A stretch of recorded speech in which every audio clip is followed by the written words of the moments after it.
That's good. And Tiana, are you a morning person? I am. I'm a 4:35 a.m. riser. God bless This you. this is your wheelhouse then. So Yeah, you're that's what Mike said. He's like, you're up anyways. that's good. Yeah. See you there, Jason. Good to see you on Hey, here. Caleb. Yes. Good to see you. You ready to own the day here? Oh, absolutely. Absolutely.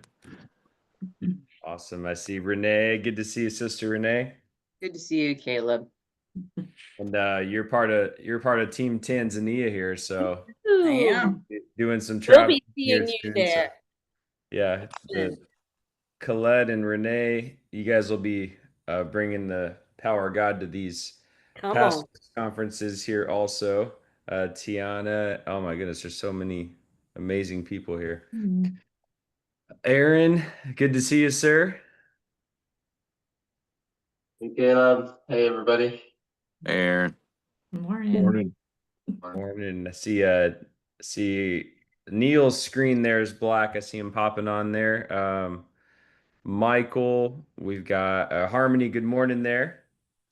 Saw you a few minutes ago, Harmony. I know, right? And we've got do I pronounce it Shavaz? Yes, Yeah. sir. How are you doing? Hello, welcome. Welcome. Good to see you there, sir. You as well. And almost got the full crew here. Might got one or two that are hopping in here. I'll check my phone, make sure I don't see anything, but we'll get rolling here. When we do these, typically we'll start right at 7:15 and we'll end right at 8:30. Do our best to respect your time exactly as the calendar suggests. Today, since it's our first session, we'll do it slightly different just so I can start to plant some seeds of where we are headed for the future. But starting in the next week's sessions, there will be other adaptations that we'll go into. In general, this is going to be something where we are growing and learning together. And so I want to kick off today with starting off by just casting vision for what I believe is happening in this hour. And there are many people on here that have businesses. There are people on here that have ministries. And one thing that's happening in the earth right now that I believe very, very specifically is that God is raising up the Josephs. Now, this is an area that often gets overlooked because in the church community, there is an emphasis and a focus solely on the raising up of fivefold ministers. Depending on your denominational backgrounds, you are hearing the rising up for pastors, apostles, prophets, evangelists, and teachers that are coming your way. You'll have missionaries that are focused on, and many times you will never hear anything about the businessmen, the businesswomen, the entrepreneurs. You won't hear anything about politicians. You won't hear anything about wealth building. It's more get all of your wealth so that you can give it away. And it's interesting how I've heard stories over and over again of people that are having an emphasis on where God will raise them up in their wealth, in their ability, in their political decision making. And you have these earth shattering decisions in an instant where for entire nations will turn to God because somebody was astute in their politics, astute in their business, astute in being a minister who was aware that they were in the marketplace or in the kingdom or amongst the kings. They were aware of who they were with. And in one single moment, an entire nation can change. You'll see this with someone like Shadrach, Meshach, and Abednego. They are actually in a place where they have positions of entrepreneurship. They have high level political positions in their community. And then the king asks them to bow. And what happens? You guys know the story. They say, "We will not bow, and God is able to save us. Even if He does not save us, we still will not bow." And in an instant, they're thrown into the fire. We know the story. Jesus appears, the Son of the Gods, as it says. There looks like a fourth figure, the Son of the Gods, that has shown up in this situation. And what does he say? We are turning to the God of Shadrach, Meshach, and Abednego. He's the one true God.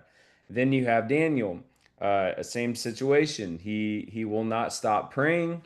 In an instant, he's thrown into the lion's den. And what happened? I'm going on the safari with our team Africa that's going in a few weeks, and we are going to see some lions there. But I would never get out of the safari vehicle in Africa because those lions would tear us apart so quick on the field. But here, they shut the mouths of the lions. Thank God, because we got angel armies that are around us. And what happens? This is the one true God. We're going to serve the God of Daniel. Because of a politician, somebody who stood up, who had the king's ear, in an instant, an entire nation turns to the one true God. That actually was not, as much as I am an evangelist and love crusades, it was not because of a crusade that that the nation turned to Jesus. It was because a figure with the favor of God on their life turned the heart of a king and did not bow in their moment when pressure was there. What you're going to have to understand in this season is, and I'll get into this in a second here, but the Josephs of this hour are rising up with the favor of God. There is a favor that is being poured out on the lives of Josephs. Now, you are somebody that if you are in this call, you have been feeling something in your spirit about the things that are coming in this season and in this hour. And the Lord is raising people up to think differently. You're getting ideas, you're getting dreams, you're getting visions, you're sensing that something is different about the hour. And maybe you're saying, what am I supposed to be doing? What is my heart in this? What is God having me to do in this time frame? Why do I feel like there's something coming and I can't quite figure it out? And many times I hear this. I actually was interviewed yesterday on for a segment on God TV that's going to go out later this year, and he just goes, I just feel like I'm supposed to ask you about entrepreneurship right now. he's like, you know, I have different guest speakers from all over, but he goes, I've never had an evangelist on here that where I'm talking about entrepreneurship. And they started asking me questions about this. And he said, I've never heard a sermon on this in a church. I've never heard any of our guests talk about these areas. And they literally have 24/7 a day television going on around the world to the nations, but there isn't people talking about this. And so many times when people feel these things in their spirit, they don't really know how to put it into words. They don't know how to have emphasis for it or what they're supposed to be doing. And so I really felt in my heart to start this company. It was to gather people that feel like there's something going on. And it's not just in the ministry settings there, but there's something else happening where God is going to raise up wealth builders, entrepreneurs. He's going to raise up people to take positions in politics, people that are creating streams to come for what's happening in this hour, people that have the favor of God, people that keep finding themselves in situations where you're like, man, I don't know how I got here. I don't know how I got around this person. Why do I keep seeming like I'm in rooms that I'm not really understanding how I got in this room? You know, there's people like that. You feel this. You keep getting ideas, and you're like, why do I keep feeling like I'm getting these ideas, and I don't know what to do with them? And this is what this group is for. And so we're going to start off every time outside of our introduction by sharing wins that God is doing in your life. And so this next segment, think 30 seconds right now.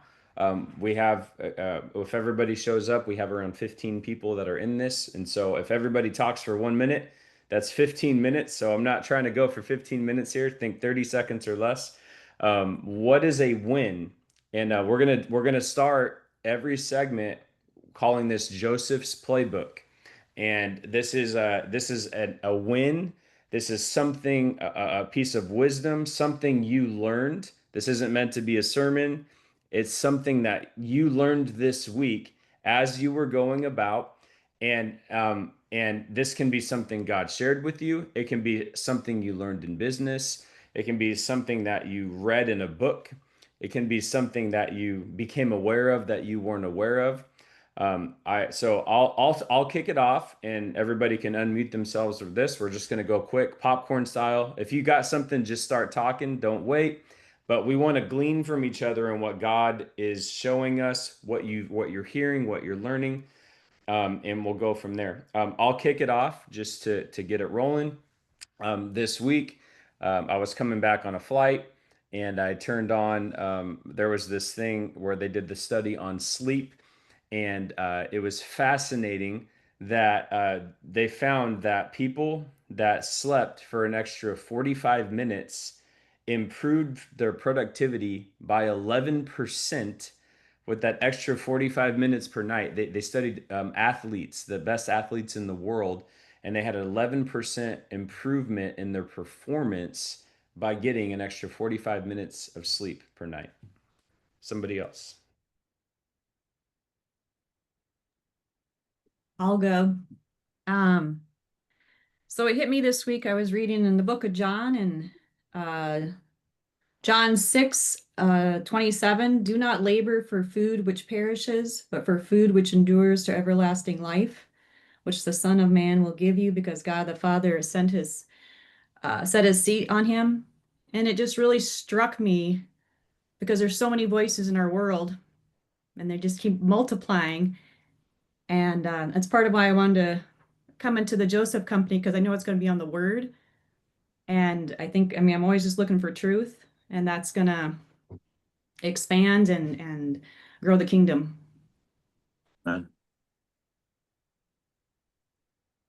Very good. I'll go next.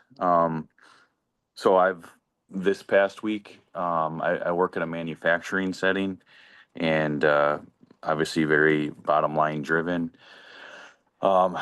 This past week, the Lord's been showing me the importance of people, not necessarily results all the time. And he has put me into several conversations where it's been more on a personal level with people and empathizing with people and how people are feeling. And I believe he's been allowing me to plant seeds with people in terms of showing the love of Christ, and not necessarily being so business focused all the time, to show compassion for people and understanding that there's a bigger thing happening right now than just what's going on in the business world or in the manufacturing sector. So that's been really evident to me over the past week. For me, I was doing a study. Over Ezekiel about what it means to be like a watchman and things like that. And the pastor that was giving the sermon talked about 3 bullet points. And just real quick, those bullet points of what it means to be a watchman were, the first one was hear what God is saying and deliver the message. And then number 2, which was my favorite, that I think is so overlooked, especially if people are in the prophetic realm, it is develop a disciplined silence until you hear God speak. And then number 3, respond in compassion and intercession when judgment is coming. So good. That's good. I actually wanted to bounce off Jason. We went through a season where we pulled back on our network. We have an extensive online network, and sales died. Ministry connection died. You leave a year, you don't nurture relationships. And we saw, especially in this culture at the moment, we saw a tremendous drop. So the Lord had me in the last week or so really reach out. I sent 2 emails to my list. The first one was, you're a big deal to us. You're important to me. I pulled our VIP list. Everybody had opened our emails. Everybody's purchased. Anybody's connected with us in the last while, like made an effort. So I made a small list and I gave them specific attention. That connection, oh my goodness, we had more engagement, more sales, more networking in the last week. Then I did a second email and I sent it to a broader list, and it said, what are we doing wrong? And I realized we're too afraid to ask what we're doing wrong. But when we ask what we're doing wrong, we create greater connection than when we preach at people. Now, I'm preaching all the time, so I don't have a problem preaching, but I have a real problem listening. So I took a moment to actually listen, and I realized, like Jason said, connection with people is everything. So anyway, that's when we made the connection. Sales tripled. Connection, I've got to do the math, but it was incredible just taking the time to connect and not just to speak at people, but really to elicit responses for them. Guys, networking, communication, connection always affects your bottom line. That's my lesson. Yes. Oh, And a great segue, thank you, Colette, because my little thing that I was thinking of that I heard recently is a call or connect with someone is just as powerful for your health as medicine. I heard that recently, and that just kind of is a great segue from Jason to Colette. Those connecting points with people, people pop pills and, do those kind of things, but they say calling or connecting with someone is just as medicinal as medicine itself. Yeah, I was gonna share. Can you guys hear me okay? Yes, sir. Sorry, you guys, okay, cool. I wasn't sure if you could hear me. So I just wanted to share like this past week or so how I feel like God's been talking with me. So it's kind of interesting. Hopefully I'm not oversharing with this, but I had yeah, I'm a single dad, and I started kind of going on a few dates with this one girl, and what was interesting about it is that like I just felt in my gut like something wasn't right. Like it wasn't there yet, and basically, what it came down to is that I really felt like this isn't a season for me to be doing that. I need to be really focusing on God and finances and just continuing to be a better dad. And that's where I feel like this group has helped me too. But it was just interesting because I basically I had my boss who never randomly texted me. It was just like, hey, this I just thought about you with this, but basically, there's this. Sorry, I'm distracted right now. I'm just finished driving. But anyway, I had a few good messages from God that I felt like was really clear, like, hey, this isn't the season for you to be doing this right now. And so I'm just looking forward to growing and learning more about finances and entrepreneurship myself. Good morning, everyone. I have a win this week. I got a text from our general manager and telling us, hey, we got a customer that we have been working on for about a year to get on pool service with us. It's an apartment complex here in Texas. And what really stood out to me was she made the comment, I should have switched back then. So I don't know. I looked at that and I said, one thing to take from it is, never give up on a customer. Tim, my manager, is really good, and we're really good about, let me say he's really good at following up and kind of continuing to put out that feeler like, hey, how's it going? And I don't know, it just struck me, making a good first impression too. She knew she wanted to go with our company, but she delayed and she regretted it. But I'm glad she's on board now. So I don't know. Those are I took the couple of things from that. So that's my win this week, Caleb.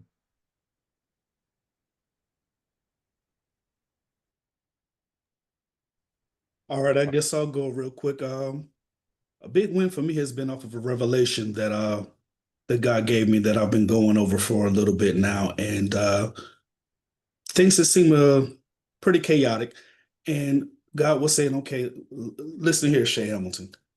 You build everybody else's vision.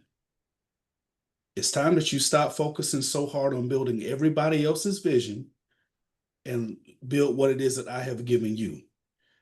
Start setting structure in place. Start setting things in place for business, for that and the other, because whatever I've given you does not look like everybody else. And if you keep building everybody else's vision, yeah, they are going to thrive. They're going to flourish because you're putting everything into them and nothing into you, nothing into what I've given charge over you for. And very quickly, I'm going to wrap this up.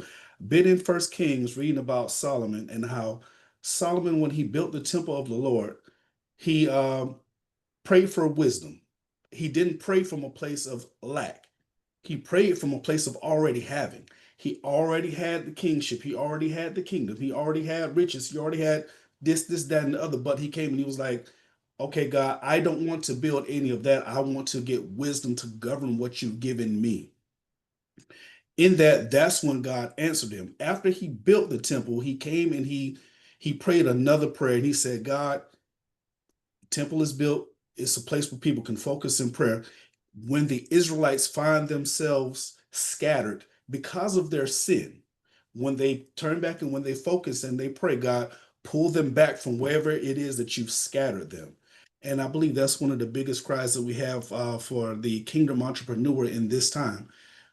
Focusing on building so many other people's visions, so many other people's assets, whatever it may be, not realizing that because we have fallen out of alignment with God, we have become scattered and God is calling us back. And in this time, when we start to turn back and we start to pray for God, what is it that you're saying to us? What do you have for us? What are you giving us? Then God can bring us into position, into alignment with Him, and it's everything He has into this next season.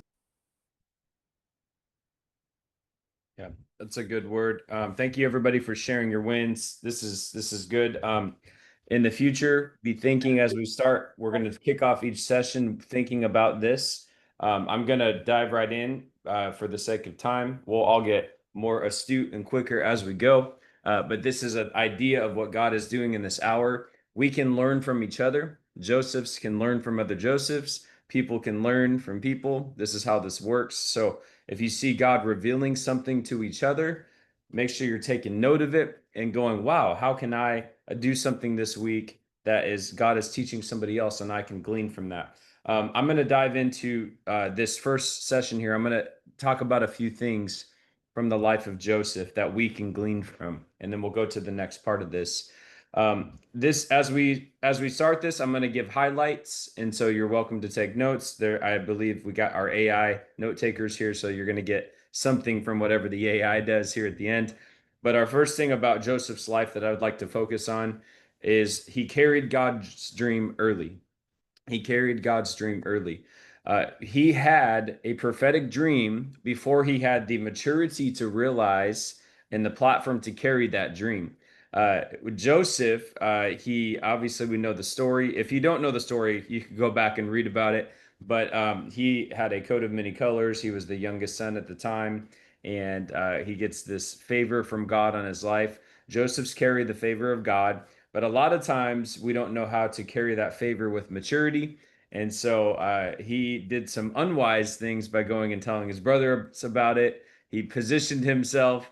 As much as we can say we love Joseph, he probably didn't have maturity to realize all of his bigger brothers were bigger. They were going to beat the heck out of him and leave him in a pit because he did not have the maturity to steward those things before the Lord. And as Mary did, she pondered those things in her heart, and he started blasting everybody, "Y'all gonna bow to me," you know. And obviously his brothers didn't like that very much. They didn't like the favor that God had given him from his father. And before you know it, he did not have the maturity to carry it. And so his lack of maturity left him in a place where God ultimately brought the glory from his life. But God, what can we glean from this? God often gives vision before capacity. God often gives vision before capacity. Just because God said to you something you're going to do, you got a dream in your heart, and everyone does have a dream. You need to go through the process to grow into it. You need to process. You heard Shay talk about having the process. You need to have the process to go through what it is. When we have anything new before the Lord, the first thought is, oh, I need to go and I need to right now, the second, go and do that thing right now. But like, you need to steward the plan, build the plan, and get the plan ready. There's another part which I often like to talk about is many people go into paralysis by analysis stage and then they never actually take the step. And so you don't want to be so much in the situation that you never actually take your step to get going, whether it be by fear or something else. But maybe you had an idea that God gave you years ago. Maybe you had a business idea. Maybe you had something you were supposed to do. Maybe you had something you were supposed to launch. Maybe there was a mini ministry that you were supposed to launch, but you did not impart that thing and steward it and get it ready, and you waited, and that vision is in your heart, you feel it in your heart, but you've never actually taken the step to realize it, not because your bank account approved it, or not because of a reason you're waiting on where God gives you the big connection from out of the sky from heaven, but there's something inside your heart that you know God has birthed. And before you have the capacity to do it, you've got to build that thing, you've got to steward that thing, you've got to get it ready. And there will come a moment and a time where you just press go because you're ready. There are so many plans in the government and high level leaders. They have already prepared 10, 20, 30-year plans with all of their ideas during the meetings that they're before these things ever even come into place. They have plans upon plans for everything that's there. They've developed the what happens if this happens. They've got a 30-year plan ready to go. Like they have a step-by-step plan. They've stewarded these things well on what it is that they have. We have in this company, you're going to hear ideas, you're going to hear things, steward these things before the Lord, and there's going to be a time to take action. But it wasn't Joseph's time to take action in that second, and he told his dreams to the wrong people at the beginning. This is super important. Why do I say that? Because people throw their pearls before swine, as the Bible says so often, and your dreams that you have from God are prematurely aborted before they ever get going. Why? Because you told the wrong person. They poured water on your fire, and before you know it, that fire is out because you told the wrong person. And this is really hard for people because this can happen from your own family members. It can happen from your best friends. It can happen from the people that walked with you your whole life. But you don't want to get advice and counsel from people that are not going where you're going. You don't want to get advice and counsel from people that have never done what you're done. You don't want to get advice and counsel from people that have no idea what you're doing. Because eventually it's like you're holding a mirror in front of them and it's you, and they don't like what they're seeing because where you're going, they're not able to go to, where you're headed. They see something and it's like the crab effect where they pull you back down to their state. Crabs don't have lids on their containers. Why? Because they just pull the other crabs back down. Anytime one tries to break free, they just pull each other down. And so these things that you're stewarding in your heart, you have to carry before the Lord yourself and find other Josephs that God is putting in your life, maybe people in this group. Find people that are going to encourage you in that. Number two, Joseph was misunderstood and he was rejected. His brothers hated him, and he was sold by the ones closest to him. You have to get this in your heart. So often, the people closest to you are the ones that are going to hurt you the most. Why? Because you've opened your heart to them the most. You've shared the secrets that God has put in your heart. It's human nature to I heard once somebody say love is giving someone the ability to destroy you but trusting them not to. There's this idea of exposing your heart to somebody, and what happens? We're all human, we all fall short. And when God's doing a new thing in your heart, it didn't necessarily mean he's doing a new thing in their heart yet. And sometimes you get yourself into trouble because of that. Rejection, though, is often a sign of divine redirection. Rejection is often a sign of divine redirection. Why? Because that thing is pushing you in a new direction of where God is intending you to be, that you would not have been had that rejection not come. It's almost like this divine detour, or the railroad track shifts and puts you onto a new track. And that pain, that hurt, that frustration shifts you into another lane that you would not have been otherwise. I've rarely heard of an entrepreneur or a reformer of any kind that had a hunky-dory life and everybody just understood them at the beginning. Their dream before God, oh my goodness, you're amazing, you're going to do great. Like everybody's, if you do share these things with people, they're going, that's not going to work. Yeah, that's not for you. You've never done anything like that. No one in your family's ever done that before. Oh yeah, you shouldn't be doing that. You're in ministry and now you're trying to go into business, or you're in business now you're trying to go into ministry. Oh, you realize there's like 18,000 companies that are going to squash you that have already tried something like that. Like they're trying to put that thing out inside of you. And entrepreneurs and reformers, like you don't get understood at the beginning. Joseph was having something birthed in his heart to literally save the world. Had any of his brothers or father or any of these other people ever saved the world? Nope. So God was birthing something in him that was for his time and season for what was to come, and nobody was really ready for that thing yet. So maybe your family isn't supporting your leap into a new venture that you're going into, a new business, a new marketplace calling, whatever it may be. But there's something inside of you that you have to understand. Your family isn't going to get it. So don't think that they're going to get it. Don't think that your best friends are going to get it. Don't think that your inner circle is going to get it. Don't think that your pastor is going to get it. Like, there are people that God brings in seasons of your life, and it's not their job to understand your calling that God gave to you. And if you're getting counsel from people that haven't been there and done that, where do you expect them to lead you? They've never been there before. And so this is why it's so important to get divine direction and alignment from people that are on the journey ahead of you. This is why coaching, mentors, discipleship, what you guys have done by stepping up to be a part of this, it's just huge. God is going to give divine redirection and alignment and connect you with other people that are doing this. Number 3, God prospered Joseph in every season. It did not matter if he was slave, prison, in the family season, in the palace season. No matter anywhere that God put Joseph, Joseph blossomed from the pit to the palace, like all of the places. He was blossoming. Why? Because whether you're in slavery or whether you're in prison or whether you have a platform, the favor of God is on your life.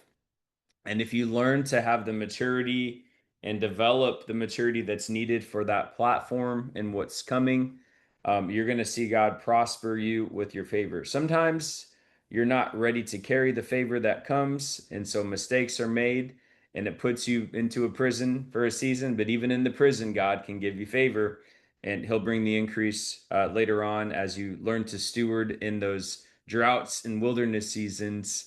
In the wilderness seasons, you can also learn for what's to come in the future.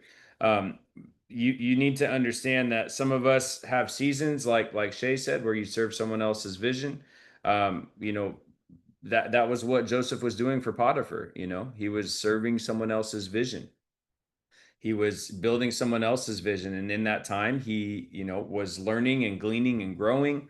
This is part of my story. I learned almost everything I did at one of the top nonprofits that are in the world. They've led more to Christ than anybody else in the world. And I saw the good and the bad of those things. I saw the beautiful joys of those things and the problems of that season. But I learned by serving someone else's season, and I learned things I never would have learned and grew in areas I never would have grew in if it weren't for that season. And I honor God for that season and thank Him for that season. But in those seasons of isolations, be faithful, and then there comes your moments where God is rising you up for other things. But what you have to understand is Joseph's prosper even in famine. There's this anointing on a Joseph's life. It's like a Goshen type anointing. I love Goshen. Goshen was the place where the all these plagues hit, and the Israelites were exempt from getting all of the plagues hitting that area. When all of the problems and pain and issues were coming, those in Goshen were protected. They didn't have the disasters hit those areas. They were protected. They were prospering even in the plague. And Joseph's see ahead. They see what's coming. You sense these things. You might not be able to have words to it right now, but you know there's more going on in your heart and your life. There's things that you know you're supposed to be preparing for, and you don't know how to get started. And so as we go into more and more sessions over time, we're going to get into more of the practical type things. But from a visionary perspective, if you're sensing and feeling and knowing these things, even the fact that you joined this thing shows that your heart is understanding there's something else that's going on. Number 4, Joseph developed skill sets in hidden places. He ran Potiphar's house. He was in this season. He ran Potiphar's house. He went to prison before the palace. When you are faithful in your hidden seasons, this is what qualifies you for your public assignments. Come on, somebody. When you are faithful in your hidden season, it qualifies you for your public assignments. So good. You have to understand that the faithfulness in these seasons is so important, This is what it's almost a test with a hidden camera on your life, and the boss is watching, going, okay, am I ready to entrust everything to this person? Like I just want to make sure that this is what I want to do. Am I ready to give the company to this guy to carry on when I'm not here? The Lord is watching you, and he's putting you on his sight. He's got his eye on you. And when you pass these tests, there are more things to come. So, number 5, he resisted temptation. He maintained integrity. These are areas that are often overlooked. Obviously, he ran from what happened when he had his moment of crisis, and ultimately his trying to be truthful in his character led him to the prison. And it's important to understand, just because you do things right doesn't mean that everything's just going to be perfect for you. When you do things right, actually, it attracts the naysayers, it attracts the devil, it attracts everybody who's trying to come after you. They're trying to find a way to pull you down.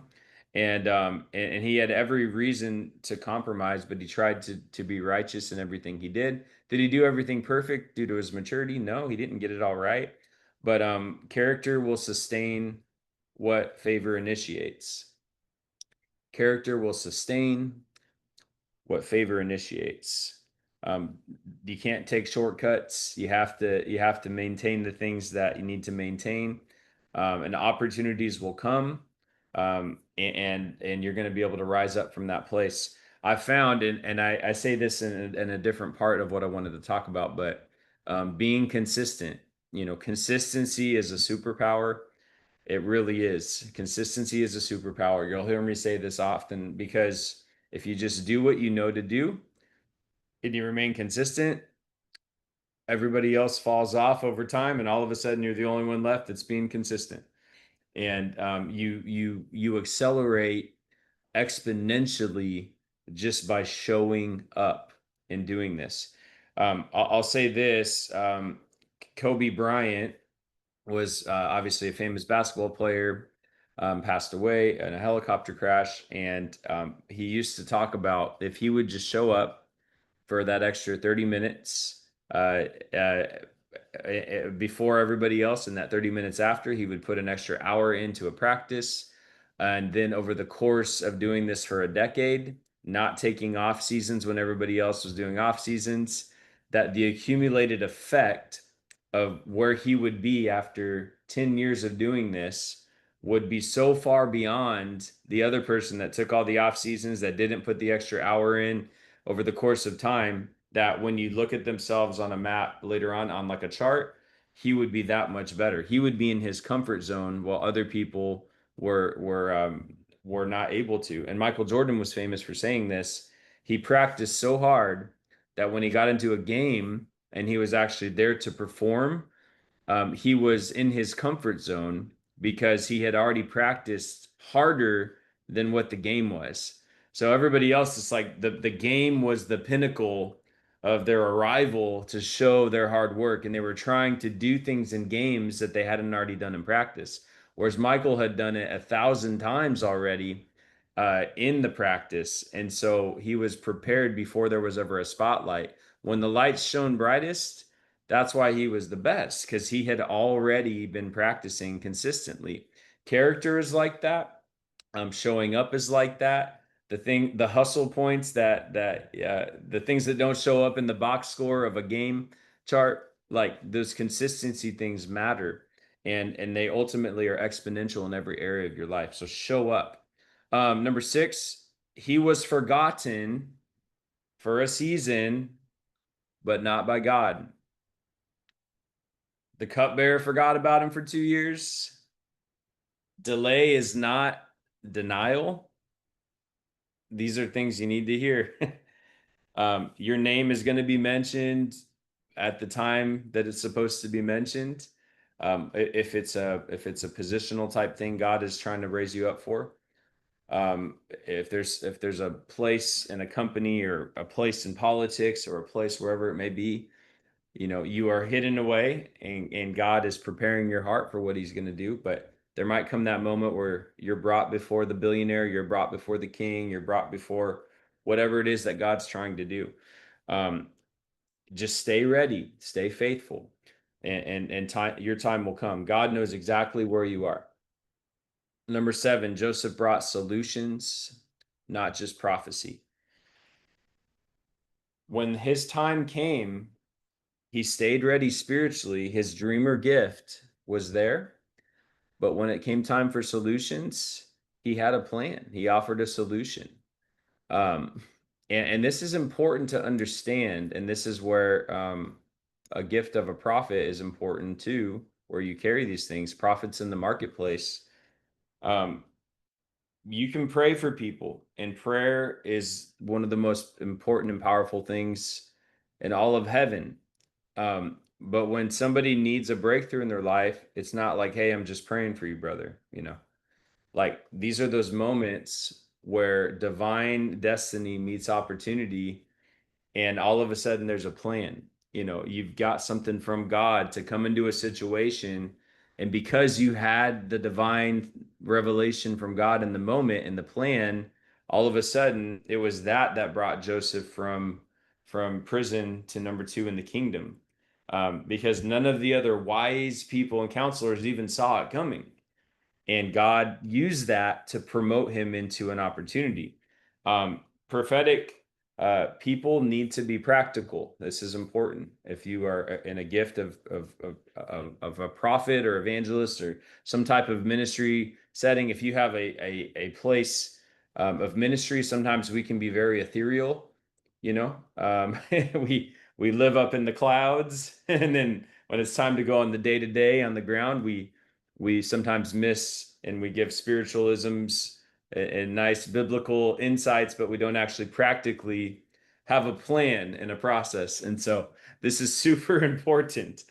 Dreams need execution, and you can be a dreamer, but so many dreamers are not doers, and this is why they don't get anything done.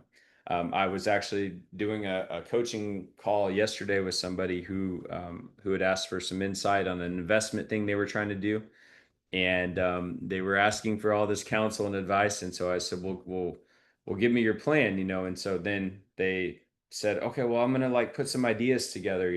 So a month goes by, they still haven't sent it to me, and then yesterday I'm gonna send you what I have. And so I'm glad that they finally put something together. It took them a month. But then it hadn't been thought through. And I was like, okay, well, let's look at this here. And they were living in like a dream world without execution. And I was like, okay, well, let's take a step back here. I'm like, you're trying to do 18 different things. We need to narrow this thing, get you in alignment. And I got them by the end of the call to be in a lane that they were like, this is really what I wanted to do all along. And I'm like, that's great. I'm like, now let's actually create an action plan for this thing and not the other 17 things you're also thinking about. And let's narrow your focus. And what are you going to do today to accomplish this? And so the coaching actually was a huge help to this person. But these dreams and downloads and things that you get, these prophetic words, these revelations you get, the dreams in the night, that's great, but they need to be packaged together and prepared. You have to be able to do this. Number 8, Joseph was a wealth manager for the nations. He ultimately literally held nations in his hand. The food supply for people to live was in his hands. So this was strategy. Kingdom entrepreneurs, you have an anointing to solve real problems and to actually practically fix them. Number 9, he forgave and reconciled. This is important for somebody, because if you want breakthrough, you can't walk in unforgiveness. He wept for his brothers. He wept for the forgiveness of his family. You can't carry the favor of God and kingdom wealth and all of these things if you're also bitter in your heart, if you're also angry at other seasons. Look, people aren't meant to always be in your life forever. Sometimes people come for seasons and they go. The pastor part of people, the love family pastor part of people wants everyone to be with you all the time. And You want to love people through your seasons, and always have hope for them. But like, people aren't always going to be perfect all the time, and they're not always there for every season. Sometimes they come in and then they go out. So get this in your heart. Caleb, what was number 9? What was that one? He forgave and reconciled. He forgave and reconciled. Maybe you've been burned in business, a mentor, a pastor, somebody had something, maybe somebody ghosted you, maybe somebody didn't forgive or hurt you. We don't build from a bitter heart. We build from a place of vision that God gave us. So if you're bitter, you need to forgive and let it go. Don't let this thing eat away and poison your plan, because it will. Number 10, he knew it was for a bigger purpose. So he knew God had called him for something. People may mean things for evil, but God is always doing things for good. So he wants to save many lives through your life. He wants to do things from your life. But every betrayal, every detour, every issue you're facing, it has purpose. Everything that you go through, it has purpose. And now it's your turn to build. You didn't just come to the cohort to make money, to make more money, or to learn tools and things that we'll get into down the road.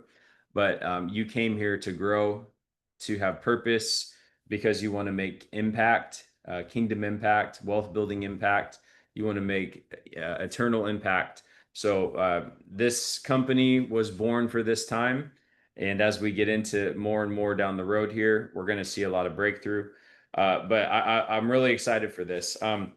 So this is the kind of the thoughts here for the things that I wanted to share regarding the kind of opening session with Joseph. But there's a few other things I want to hit real quick. And I'll typically, in most sessions, we'll have a spiritual biblical insight for the theme for the day.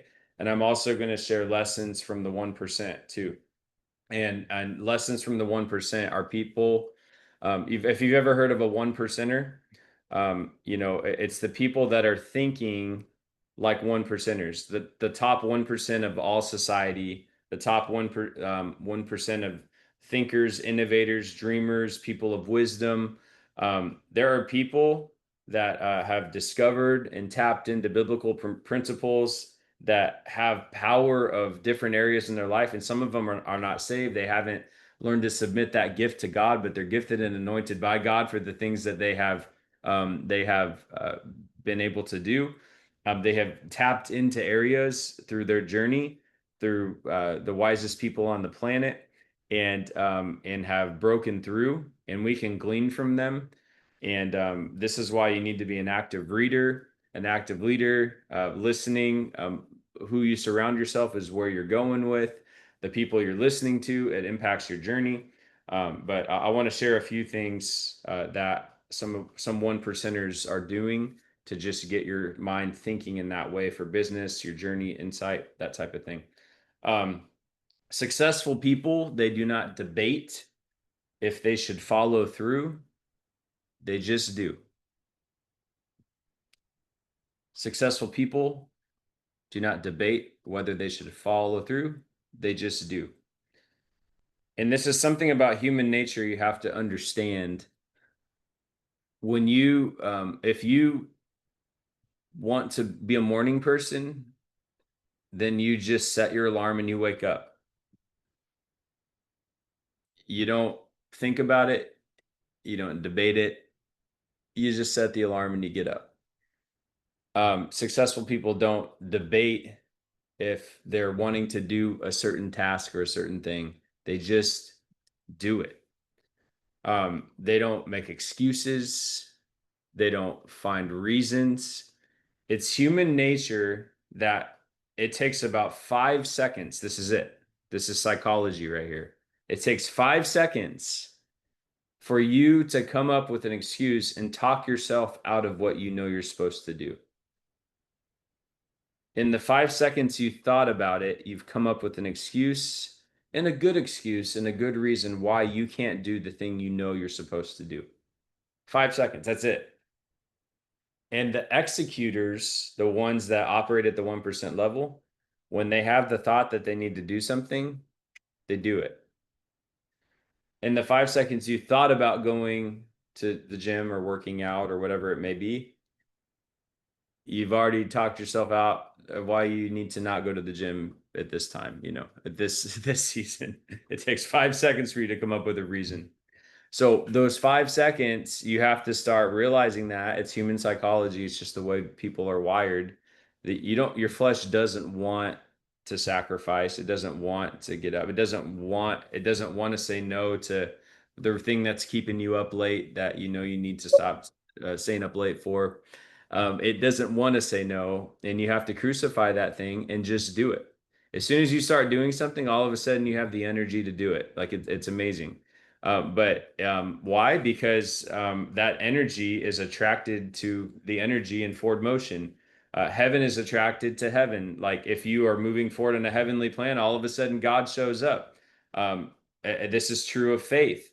And this is super important. I like to talk about this with people, but it doesn't sound very spiritual when you say it, but trust me, this is very true. Prayer does not move mountains. Prayer does not move mountains. Faith moves mountains. Prayer is powerful, it's effective, it's righteous, it's holy. But if you're sitting around praying for something and you don't take action towards that thing, whatever it is that God has put in your heart to believe for, the mountain is not going to move. Heaven comes to faith. This is where the motion. Now you can try to operate in faith without prayer, and it's going to probably be a dead work, but there are things that God will do. Why am I saying this? Because faith, there's a misconception of faith that people don't understand. And it's that faith is heaven's reality for a situation. God is the author and the finisher. Hebrews 11:1 says that faith is the reality of what we hope for, and it's the evidence of things not seen. Why is this important? It's the reality. It exists. It's heaven's reality for a situation. Psalm 139:16 tells us that before we were ever born, God wrote a book about all of our lives before a single day had passed. So every single one of us has something that was written about our life. Cody, you've got something written about your life before you were ever born, brother. And on page 32 and 68 and 103, there's things on your plan that God wrote before you were ever born that you don't even maybe know are there. And if Shay comes in here and gives you a prophecy and all of a sudden you hear from God, where did he get that thing? He got it from a page on your book that exists before you were ever born in your future. Why is that important? Because faith is walking to something that God has already established in the heavens. This is real good stuff if you get this. The faith is an existing place of reality, and we walk to it. The evidence is what we see by carrying it out. I don't see it in the natural. I can't see page 103. I don't know what's on page 103. The Lord may reveal in my prayer times and alignment through visions, words, dreams, prophecies. These dreams that Joseph got in his heart, they were clearly from God, but they weren't for that day. They were for a day to come. You know what I mean? The things that God breathes and speaks to us, they're for something and a place to come. When you get this in your heart, you know that it exists, but I can't pray myself for that mountain to move that's in the way of me getting to page 103. I have to actually walk it out. And then as I'm walking it out, heaven is attracted to itself. And it's like, I'm going to break this thing open for somebody. And so this is where things come into place. You might need a breakthrough that you don't know you need, but you might need the money, the finances that is going to come from that thing on page 103. But you need to launch a business idea, or you have to invest in something now so that when you plant that seed in the ground, it 10x's its return prior, so that when you get to page 103, you have the money needed for that thing that was supposed to be there. Or you have a relational a relationship that you didn't have before because you met them and you obeyed and you went to this thing you didn't know you were supposed to go to, and you met somebody there that wasn't even on, part of the plan, one of the passing people in the back that you passed accidentally in the bathroom that God wanted you to meet, like these things happen all the time. Just because you say yes, you don't have every detail of it. It's foggy, it's hazy, you don't get it all, but you just have to say yes and go forward in Jesus' name. So the next thing here I'll say is win your morning, win your day. This is something 1%ers do. And then I'll close with just one more thing here, and then I'll go into one final thing we're going to do. But the one, if you do something for 18 minutes a day, 18 minutes a day, you will become better than 95% of the population at that thing after 1 year. 365 days of just 18 minutes a day. You will become 1% better daily. You'll become 37% times better annually at that thing. If you're like, hey, I want to learn how to play the piano for 18 minutes a day. By the end of that 1 year of doing that, you'll be better than 95% of the population at that thing. It just shows you the power of consistency. I'm not a piano player though. Well, you can be. If you do it for 18 minutes a day, you're going to be better than 95% of the world at playing the piano or whatever it may be. Why is consistency better? Because some of us want to just go to the gym right now and do a 12-hour workout and like, we're going to lose 50 pounds right now. Woo, but it doesn't really work like that. One, you won't be able to move the next day, and maybe the next week you'll be so sore. But you won't actually lose any weight, and you won't look any different in the mirror. Your clothes are going to fit the same. What you have to do is be consistently committing to the plan for X amount of minutes per day, or whatever your plan is that you decide. You need to make the plan clear, the vision clear, and then walk in that thing. Instead of, maybe in a business sense, you need a hire. Maybe you need to hire a virtual assistant, and you're trying to figure out how to hire a virtual assistant, and you start putting $25 a week away into an account, and all of a sudden you've got a few $100s in there, a few $1,000s in there, and you hire your first employee as a business if you're trying to take a step like that, but whatever it is, like instead of trying to just write 20,000 words today for your next book, write 150 words down. Take 18 minutes and write a paragraph down that the Lord has put on your heart, and before you know it, you're going to be able to have that book a lot further down the road. If you do that for 6 months, 150 words a day, you're going to have a 35,000 page book ready to go in 6 months. And if I told you in 6 months, do you want to have your first book done? And you might say, yeah, that's my goal. But like right now, you can actually get there for 18 minutes a day by just writing your 150 words, So would you be proud of your journey if you were an author by the time you hit the end of the year? Yeah, maybe that's something you're trying to do and you keep putting it off, but 18 minutes a day, you're there. It's just consistency. You have to commit to it. So this is just some little tips from the 1%. This is how they think differently. Bill Gates, I'll say this one thing. It was in a car ride. Somebody looked at him in his car, and when he got in, the whole center console was gone from his car. Like the whole radio section had been removed. And he looks and he's like, what? Why? Like, he was so confused, like, where's your radio? He gets in, the guy's so confused, and he's on a ride with him. He's like, oh, he's like, it's just that I knew that if it was there, that I might listen to something that was interesting, and it would stop me from being able to think about Microsoft. The obsession of these guys about what they're doing and believing for.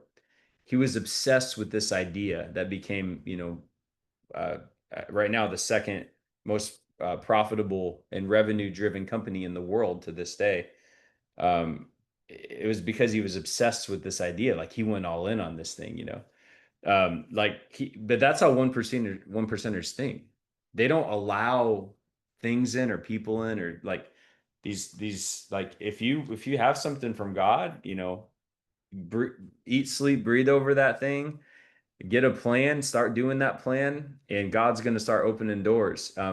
Nobody ever accomplished anything great on 40 hours a week, you know.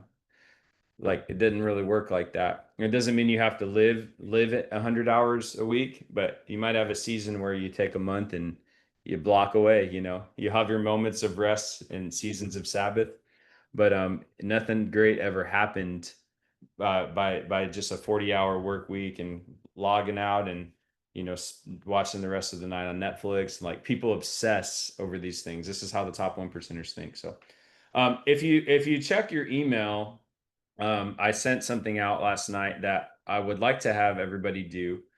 And this is something you don't need to do right this second. But if you want to open it up, this is something that I designed to just give us an idea of where we are. And this is for you right now. There will come a moment I'll ask you guys to open up. Sometimes we'll have little 3 and 4 person breakouts in the future where you can talk to people about where you are. But I call it the Joseph Company dashboard. And on this thing, I'll just read through it real quick, just so you understand the way that I'd like it to be filled out. The question is, are you behind target, on target, or ahead of target in these key areas? And this isn't the end all be all, but these are areas I deemed as important to put on the sheet. The first thing is more of a overarching theme of your life, ministry, business, whatever it may be.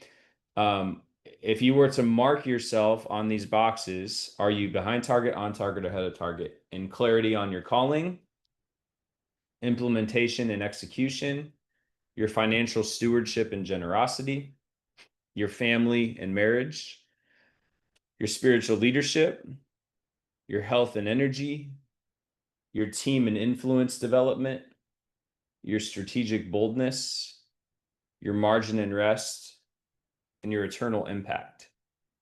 If you were to think about these in each of these areas, what I'd like everybody to do before the July one is fill this out, and you can what I'd like to be doing in each meeting is quickly, before you have a chance to think about it, this should be filled out in like 2 minutes. You're not supposed, don't psychoanalyze this thing. Just the first thing that comes to your mind and heart in these areas. And from there, you're going to be able to say, what are my strongest areas right now? What is the areas I feel behind? What's an obedient step that I'm delaying? If you put that you're behind on something, it could be because you just don't know what you don't know. Maybe you're like, look, I don't understand finances. Like I need to do something different. I've never been ahead on it. I don't get it. That's just a lack of awareness, lack of knowledge. That's good. Some of you guys, it's, well, I know why I'm behind on my finances is because I did this and this and this, and I don't have a plan to get out of it. And I feel behind on it because there's a reason. So, and there's an obedient step you're supposed to take that you've been delaying, you know. Who am I investing into? This is important. You have to be pouring into people because what you sow, you will reap. So if you're pouring into people, you're going to reap that back into your life. Scripture word for the season. What is a verse or something God is putting into your heart that is carrying you through the season right now? Then the second part of it, the second page of it, is just a 1 through 10. 1 is low, 10 is high. The clarity of your calling, the intentional use of time, money, and focus. Have you been resisting distraction or walking in integrity? Have you been bold and obedient? Have you followed God beyond logic? Are you experiencing divine favor and open doors? How's your emotional health, your forgiveness? Are you delivering excellence? Are you leading courageously? And are you creating kingdom impact? When you go through this, these are some things to consider. And you may find that, look, I'm actually doing pretty good, but there's a few areas I wasn't really thinking about. Or you may say, wow, I think I'm running low in a lot of areas here. Maybe you're very well-rounded in some areas, but other areas you're not. And this is meant not to be a judgment thing, but it's meant to give you something to start with, because over time, you're going to be able to track your growth. If you don't know where you are, then you don't know if you improved. You don't know if you're growing.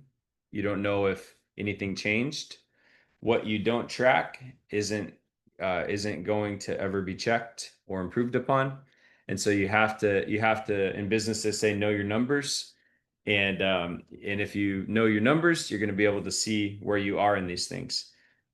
Right now, as you hear this or read this, I'd like just 2 or 3 people that are brave and willing to kind of step out, just again in 30 seconds or less here. Would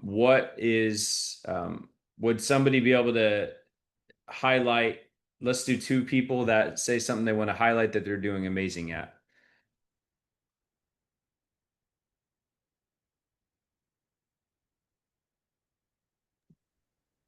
Hey, good morning.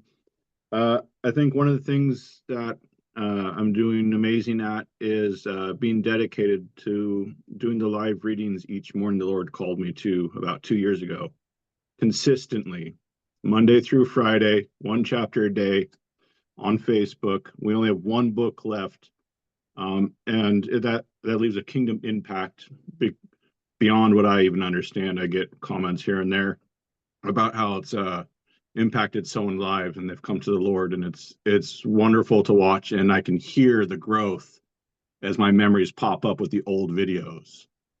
So being committed to what the Lord called me to do in that aspect. 2-year journey. Wow. Yeah. Anybody else have something in this that they're doing well at?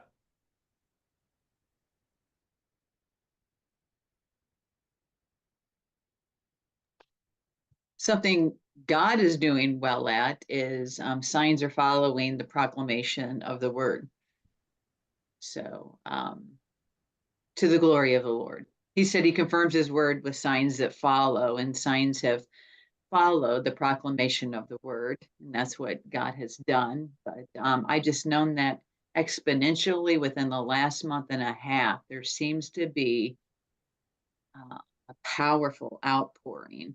Can't put a finger on it as to why, but it's been very, very, very intense. To God be the glory. So on the other end, though, financial stewardship and generosity. I would love to have an assistant to help with all the paperwork and stuff. But you answered that question, Caleb, and I'm thankful for that, to put funds aside. We do that as a ministry. Whatever comes in monthly, we put 10% aside specifically for missions. The reason I'm able to go to Africa, the reason I'm able to go into Spain this year, other things, is because we've intentionally set whatever comes in, whether it's only $2,000 a month, whether it's 10,000 or more, whatever comes in, 10% of that goes into the missions and goes for missions work, whether that's helping Native American community out, whether that's giving food, out, or missions trips. 10% of that goes into missions. But I've never thought about, like, how do I get an assistant to help with the pay? I mean, you do it all at first, and you're well aware of that. And it's just a lot. I can't even get thank yous out sometimes because of all the paperwork and things. So I'm grateful for that. So that's something that the Lord is doing powerfully on the end, on the spiritual end. But for me being transparent on the other end, I really would like to have an assistant. We're not there at this point. And so I'm thinking now, okay, we already put 10% away for missions. Now, what do we do so I can have an assistant? So I don't know if anybody wants to speak into that or has something they want to add. But I'm just being transparent. I'm sharing the good and I'm sharing the need that I have. So. Yeah, the first thing I definitely say is taking kind of this approach that I just mentioned, but making a plan very clear that you're trying to accomplish. So if you know, you reverse engineer everything that you do. So what do I need to accomplish? How much money do I need to be able to hire this? You might say, okay, look, if I want to start with somebody part-time, full-time, whatever that is, define what you believe it would take to do that, get that money goal in place. What does that cost per month? And then you can determine a plan to raise up for that. You can do it by putting money away. So you get money in an account. If you can save up a part-time assistant for, I don't know, 20 grand a year, 30 grand a year on the side, or hire a virtual assistant, you can do them a lot cheaper typically. But that's definitely a way that you could do that. But regardless of it, you need some finances to get it going. You can also look at people that believe in your ministry in a way for volunteer, and that's a good way to start sometimes. But from a paid perspective, yeah, if you put some money aside, $25 a week, $250 a week, whatever it may be. Sometimes it means it comes out of your own sense, but if you cast vision for people, they'll give to it. So people are excited, and it is part of your ministry vision. Be aware of that. Like, this is something I had to break through, that even a building in an office is part of winning souls.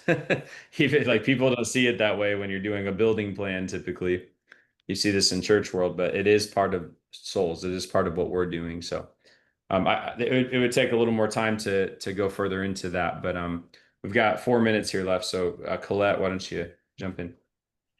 One thing that I'm actually excited about, my gifting is that I have the potential to see the potential in others and draw it out. You know me well, Caleb. And I have another author. I'm a coach to other authors who is about to publish. I had 2 that just published. Wow. And what's exciting is that the author that I'm working with at the moment, when she first came to me, I had to throw her stuff back at her multiple times. I was like, nah, this isn't raw enough. You're like speaking through a filter, And so I compared some of the first writing she did now with what we're going to publish. And it's like, listen, there's no greater gift in this world than to invest into soil and to see fruit. And when that soil is people, and it's like, okay, I've published 43 books or so of my own. But I promise you, I'm more excited to see my authors publishing. I think I'm more invested into their books, and they could be my babies at this point. And I realize the greatest gifts that we can carry are not just the gifts of our own that we steward, but the gifts of others that we're called to reproduce. I feel like I have excelled in what God has given me when I reproduce the gifts in others. That what I would say would be my win this week. That's a good one. We might have time for 1 or 2 more, depending on how long the person talks, but what's an area you want to rat yourself out in that you need help in? Where have you not been on target or behind target?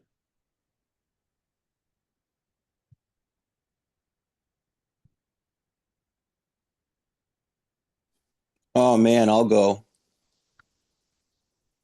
All right, Jeremiah. I'll go. So I think that I am always striving to be on target. In my life, I'm very focused, and so oftentimes I will try to just lead myself instead of allowing God to open a path better for me. I'll be like, let's just barge through this thing and get it done. And so I think that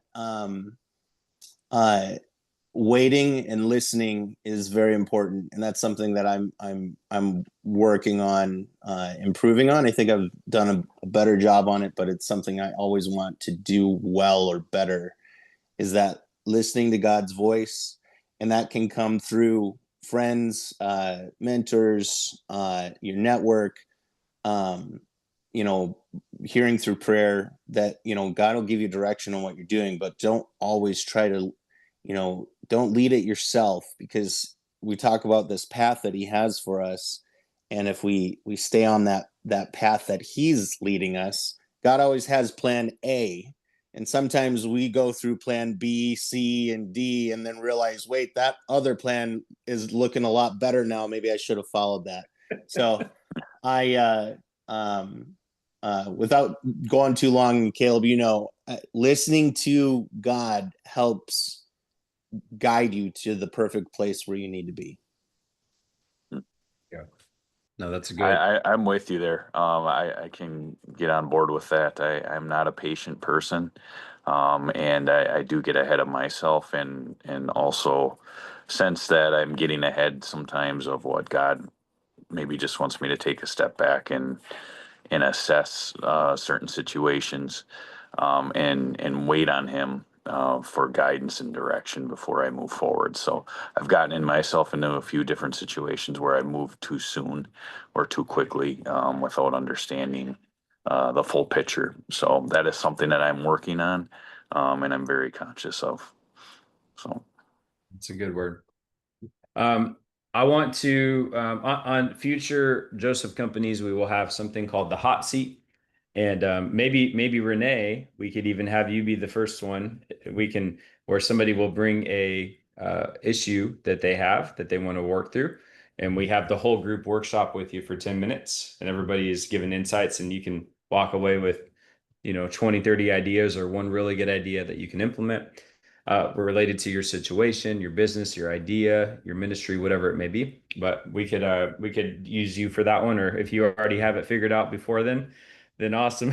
We'll do somebody else. But if you are interested in being one of the hot seat people and presenting your problem to the group, let me know, email, text, whatever, and we can have you have a running list for that in the future.